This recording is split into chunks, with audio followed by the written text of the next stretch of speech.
দুই প্রকার মানুষকে কুরবানির গোশত দিলে সোয়াবের পরিবর্তে আরো গুনাহ হবে।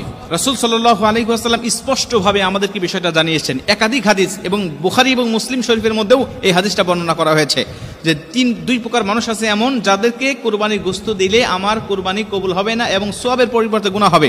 এর প্রথম নম্বরে রয়েছে যারা কসাই, যারা গোশতটাকে বানায়, এই গোশতটাকে যারা কাটে, তাদেরকে মজুরি হিসাবে, পারিশ্রমিক হিসাবে আপনি গোশত দিতে পারবেন না। তারা যেহেতু পরিশ্রম করেছেন, কষ্ট করেছে, এর জন্য তাদেরকে পারিশ্রমিক দিতে হবে, তবে গোশত নয়।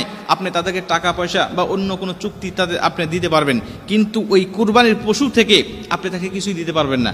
আমাদের সমাজে অনেকে দেখা যায় যে কুরবানির সারাদিন কাটাকাটি করছে, তাকে 4টা পাও দিয়ে দিল বা 2টা পা দিয়ে দিয়েছে, মাথাটা দিয়ে দিয়েছে, গরু ভুঁড়িটা দিয়ে দিয়েছে, এরকম একটা শর্ত দিয়ে আমরা তাদেরকে কাজে নিয়োগ দেই।